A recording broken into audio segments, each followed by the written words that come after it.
Tú tienes compañeros, La supongo, forma de ya en tu aprender... máster que estudiaron en universidades Ajá, privadas, supongo. sí, efectivamente. Cuando llego al máster, pues me doy cuenta que somos un grupo de 88 personas y de esos solo 8 éramos de escuelas privadas. Y aparte había la consigna de, pues el 10% se va, ¿no? O sea, el diez por Ujú. ciento se tiene que ir. Entonces, fue una situación para mí muy retadora, muy emocionante, sobre todo muy viva, porque los cambios es lo único seguro que va a haber. Y entonces, cuando tú estás en tu área de confort y no tienes este reto, llega el momento en que a veces pierdes línea, pierdes hacia dónde dirigirte, pierdes hacia dónde ir y dejas de evolucionar. Y bueno, si consideramos que tenemos un periodo de vida de, ¿qué? 80 y tantos años, que es la media de vida de los mexicanos, y no aprovechamos este periodo de vida para evolucionar, pues entonces estamos desperdiciándola. Esa es mi visión de vida, ¿no? Y evolucionar en todos los sentidos. Como nos decían, aquí no se van a medir, ahí en el máster nos decían, no se van a medir con los demás, se van a medir con ustedes mismos. Eso es lo más importante de todo, que siempre te estés midiendo contigo mismo. Porque mirar hacia los demás es, pues, cuánto sacó el otro y cuánto saqué yo, cuánto, etcétera. Pero más bien es yo cuánto puedo dar, yo cuánto estoy dispuesto, yo qué quiero, yo hacia dónde quiero ir, yo hacia qué me quiero preparar y si estoy siendo congruente con lo que yo quiero. La congruencia es una de las cosas más importantes para cuando uno empieza a realizar las cosas y tener esta certeza de que nos podemos equivocar, pero que estamos en el proceso de aprender y estamos dando lo mejor de nosotros. Si nosotros aceptamos esta premisa, esto nos permite poder evolucionar en muchas áreas, ¿no? Porque algún día un familiar me dijo, no, es que lo que estás haciendo es un error. Y le dije, sí, definitivamente puede ser un error, pero primero, todavía tengo tiempo para remediarlo. En segundo lugar, si es un error, lo tengo que vivir y lo voy a aprender. Y en tercero, voy a asumir las consecuencias de este error, sobre todo. Claro. Afortunadamente no fue un error, pero también estuve muy consciente de todo de toda esta situación. Entonces, los errores no son malos y yo no digo que aprendamos de los errores, yo digo que aprendemos más de los aciertos. ¿Por qué? Pues históricamente así hemos evolucionado, ¿no? Aprendemos más de los aciertos, pero no vas a saber qué aciertos si no haces nada, ¿no? Entonces, cuando tú te sientas en tu área de confort para hacer las cosas que siempre has hecho, pues no evolucionas y desafortunadamente llega el momento en que nadie te reta y a veces ya no encuentras la satisfacción dentro de lo que haces. En TED Talks hay muchos ponentes que hablan sobre ese tema y uno de ellos decía que él era cirujano y que de repente se encontró en esta situación en la que ya no sabía para dónde mejorar y entonces se le ocurrió que podía invitar a un consultor, a un asesor. Y entonces le dijo el asesor, pues, ¿por qué no te miro en una de tus cirugías para que veamos cómo termina la cirugía? Y le dice, y entonces el cirujano dice, no, pues lo hice perfecto, no me va a decir nada. O sea, Ujú. casi estoy seguro que todo lo que hice lo hice a pie de puntillas, ¿no? Está de acuerdo a la letra del libro. Y entonces le dice, ¿cómo ve? Ya cuando se entrevista al final de la cirugía, no, pues yo lo veo muy bien. Oiga, ¿y tiene alguna recomendación que darme? Y saca una libreta con 2 hojas llenas de recomendaciones. Y entonces la persona se queda choqueada y dice, el cirujano se queda en shock y dice, ¿cómo? O sea, yo pensé que lo había hecho perfecto, claro, porque nosotros tenemos taller de ceguera, dejamos de ver muchas cosas. Y entonces, a pesar de que le entró en shock porque él se sabía muy bueno en lo que hacía, esto le permitió ser aún mejor. Esto le permitió abrirse a la posibilidad de que había cosas que se podían perfeccionar. Y esto le creó una emoción de saber que todo aquello que se realiza siempre se puede hacer todavía aún mejor. ¿Y por qué hablo de la emoción y por qué hablo de la alegría? Porque cuando uno tiene alegría, automáticamente genera toda la química necesaria para seguir adelante. Entonces, las emociones son tan importantes como la parte intelectual, la parte de los sentimientos y la parte de las ideas es tan o más importante que la parte intelectual. La gente, por ejemplo, luego tiene ideas, tiene sueños, imagina cosas y a veces esas imaginaciones, esos sueños, esas interpretaciones son tan importantes como lo que siente al respecto de eso y lo que sabe respecto a eso. Todas las innovaciones en este mundo, más bien, resultan de esos 3 factores. La mayoría de las personas les vas a decir, oye, ¿y cómo se te ocurrió? Y la mayoría dice, tuve una idea. La mayoría dice, pues lo soñé, lo vi, Ujú. ¿no? Y entonces, esa es la forma en que la gente se reta para llevar a cabo algo nuevo. Es la forma en que la gente evoluciona, cambia, crea, produce. Y la parte de la emoción normalmente me late que es por aquí el asunto. Me late, ¿no? Así lo siento. Entonces, precisamente por eso muchas veces digo que es lo que resuena dentro de nosotros. Porque obviamente cuando escuchamos a las personas, al menos no sé ustedes, pero yo no pienso escuchar la respuesta dentro de otra persona cuando lo estoy escuchando. Pero muchas veces resuena lo que esa persona está diciendo dentro de mí. Y entonces digo, eso me late. Eso como que sí me gusta. Si nosotros tomáramos las verdades de las demás personas como nuestras, seríamos altamente vulnerables, altamente manipulables. Y espero que no seamos así. Aunque tenemos un condicionamiento por los medios de comunicación muy alto, aunque tenemos unos insights muy clavados para reaccionar y accionar de cierta manera. Entonces, a veces para poder tener ideas, emociones y con todo el conocimiento, con todo el bagaje, con todas las herramientas que uno tiene, poderlas a trabajar, necesita a veces uno tener silencio, necesita uno tener paz interna. Se dice que tenemos, creo que 2000 pensamientos por segundo, algo así. Y que la gente que logra llegar a niveles de meditación altísimos es personas que pueden mantener un solo pensamiento por más de un minuto. Entonces, si nosotros no logramos frenar este carro, no logramos tener esta paz, no logramos concentrarnos en este tipo de motivadores que estamos teniendo, como esas ideas fugaces, como esos sentimientos, como esos chispazos, se nos están yendo las oportunidades. Por eso es altamente recomendable que todos tengamos estos momentos de paz, de tranquilidad, para poder tomar nuestras decisiones, para poder ser conscientes, para utilizar nuestro criterio. Actualmente escuchamos noticias, promociones, publicidad, etcétera. Y esto prácticamente satura toda nuestra red de pensamientos. Y esta red de pensamientos a veces transgreden también nuestros horarios de sueño. Y obviamente, para que una persona pueda tener la oportunidad de seguir creciendo, necesita hacer estos espacios en su vida. Necesita buscar el asesor externo y el asesor interno. Eso hace que la gente no solo se sienta más seguro de lo que va a hacer, sino que tenga la oportunidad de valorar internamente si es congruente con lo que él piensa, con los valores que tiene, si es congruente con lo que está dispuesto a arriesgar, porque no todos somos tomadores de riesgo. Bueno, más bien, no somos todos tomadores de riesgo en la misma medida. Hay quienes son tomadores de riesgo en mayor medida que otros. Entonces, si hay congruencia con esa toma de riesgo, pues podemos avanzar, ¿no? Si no, pues es cuando la gente muchas veces dice, sí me gusta esta idea, pero la voy a hacer desde este punto de vista. Y entonces ya uno se siente más seguro de cómo lo va a hacer, ¿no? En este aspecto, por ejemplo, yo soy madre y muchas veces cuando uno busca trabajo o quiere volver a entrar al ámbito laboral, los horarios de trabajo no empatan con las actividades o con las obligaciones que tiene uno como madre.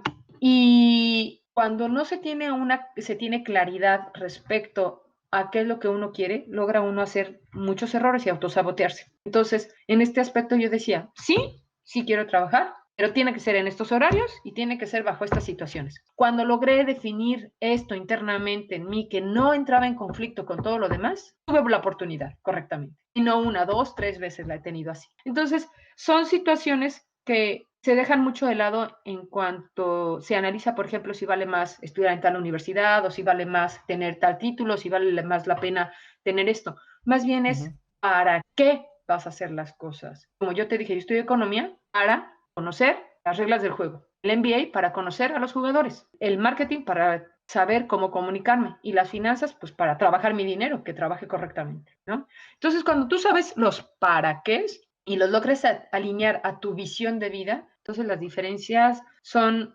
abismales. Claro que para que haya esa diferencia, necesita forzosamente de tomar decisiones. Y la toma de decisiones es como hacer ejercicio. La toma de decisiones se tiene que ejercitar todos los días. Si uno empieza a delegar las decisiones en los demás, entonces te vuelves esclava del que toma las decisiones. Sí, esclavo de las circunstancias, ¿no? También. Bueno, aparte de las circunstancias. Pero, por ejemplo, en cuanto a las decisiones, uno puede decir, es que yo quiero hacer esto, y hoy lo haces, ¿no? Pero mañana ya no lo haces. Entonces, una decisión tiene que ser constante, tiene que ser disciplinada, tiene que tener un objetivo, tiene que tener un tiempo, ¿no? Para que esta decisión. Pero ¿qué es lo que pasa? Que nuestras decisiones muchas veces no le damos todo este cuerpo que necesita. Entonces, muchas veces decimos de nuestros gobernantes, no, es que este robó mucho, no, me voy con el otro. No, es que este me traicionó, me voy con el otro.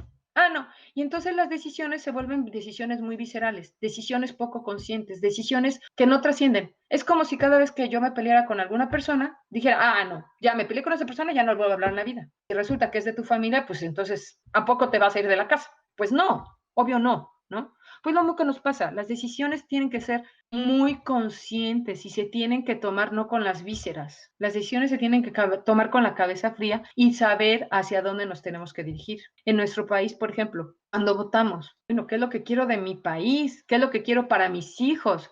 O sea, cuando decimos de nuestro país, no estamos refiriendo a las estadísticas del PIB, no nos estamos refiriendo a las estadísticas de porcentaje de empleo. Lo que nos estamos refiriendo es cuando, es más, para la gente que nos está escuchando que es de tu perfil, nos estamos refiriendo a cuando yo salga de la universidad, ¿voy a tener oportunidades de trabajo o no? Cuando yo salga de la universidad, ¿voy a tener un contexto que me va a permitir poner mi negocio o no?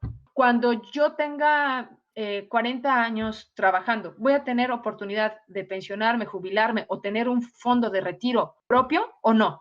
Eso es lo que tenemos que estar pensando cada vez que tomamos decisiones por nuestro país, cada vez que hacemos la acción mínima que es votar por la democracia. Entonces, porque votar es la decisión mínima que como democracia, como ciudadano, es la responsabilidad mínima. Entonces, son decisiones que tienen que ser pensadas, no viscerales. Y no nos tenemos que confundir. Y pongo el ejemplo de las elecciones porque ya vienen, pero son lo mismo que las decisiones de escoger pareja y es la misma decisión qué carrera vas a tomar y es la misma decisión de qué trabajo te vas a emplear. ¿Por qué? Porque si las decisiones las tomamos en base a, es que está buenísimo o está buenísima, pues ya valimos, ¿no? O sea, porque si eso es lo que es congruente con tu forma de ser, pues adelante, ¿no? Pero entonces te tienes que fijar cuál es la escala de valores que tienes, ¿no? Pero si la escala de valores es diferente y tú estás buscando otra cosa que no es congruente a eso, pues entonces la decisión no es correcta. Tiene que estar alineada. Y cuando se toma una decisión, la diferencia entre una decisión y un hecho es hacerlo. Aunque parezca perogrullo,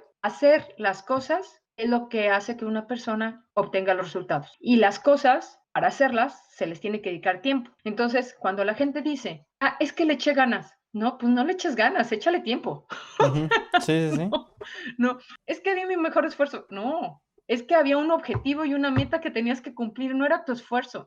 No era decir, es que estoy haciendo lo mejor. No, porque esta mediocridad no está haciendo que realmente nosotros nos comprometamos con nosotros mismos, no con los demás, con nosotros mismos. Entonces, cuando uno se compromete con la vida, cuando uno se compromete con uno mismo, resuena uno en la misma manera en que está resonando todo, toda la energía. Entonces, en ese momento, pues obviamente se abren oportunidades, ve uno posibilidades, en ese momento te das cuenta de que al menos el camino que escogiste es lo que quieres, ¿no? Y no vas por la vida, por ejemplo, me tocaba un compañero de trabajo que nos decían, es que cuando nos tocaba reparto de utilidades, nos decía, es que tal empresa les dieron tanto de utilidades. Y es que, ¿tú no crees que sería correcto que a nosotros nos dieran lo mismo de reparto de utilidades si esta empresa genera más que esa? Y pues honestamente, yo le contestaba, mira, yo doy gracias de tener este trabajo porque yo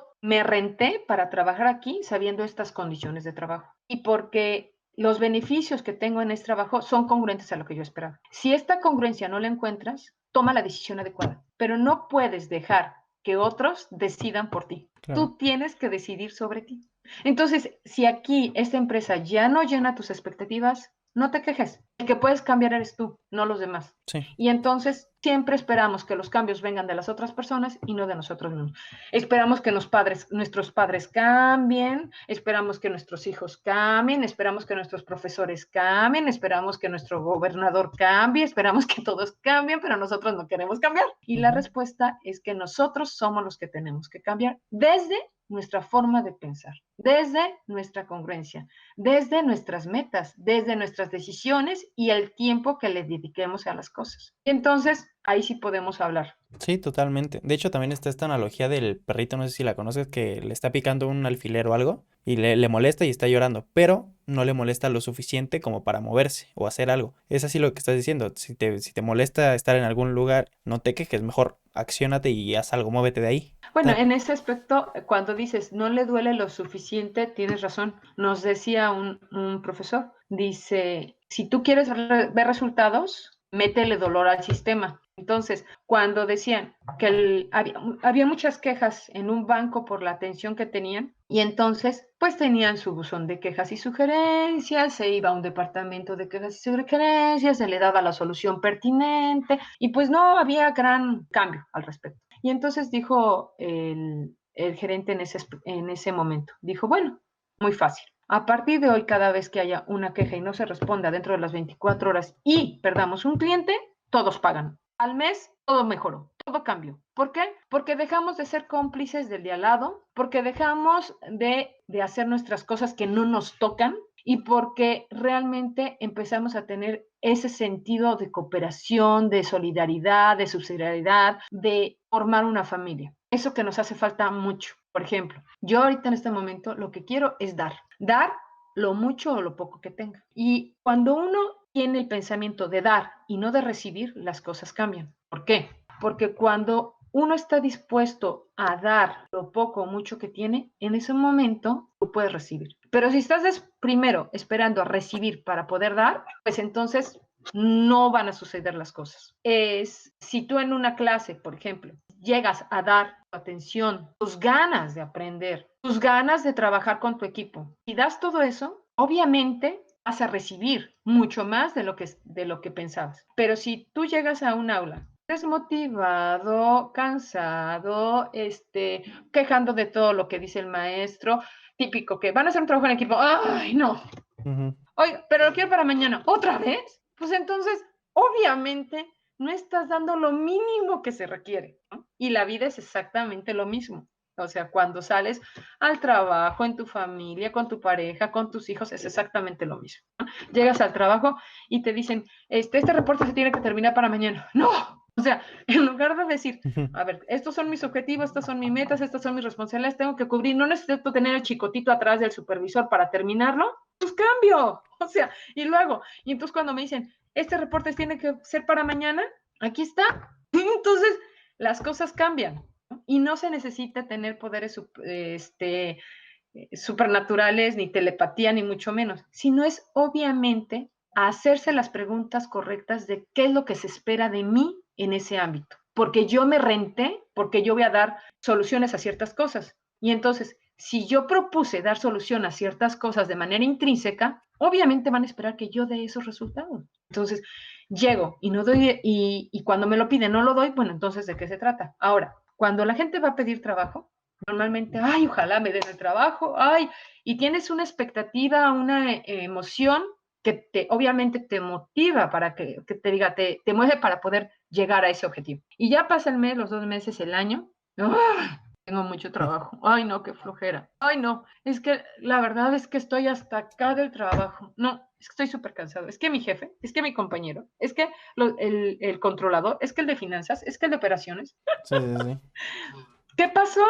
Si nosotros agradecemos en todo momento de estas situaciones que nos están pasando, las cosas cambian. Todos los días llegar con la actitud de agradecer que tengo un trabajo. Tengo un montón de trabajo, sí, y gracias que tengo trabajo. Y más en ahorita con lo que estamos viendo del COVID.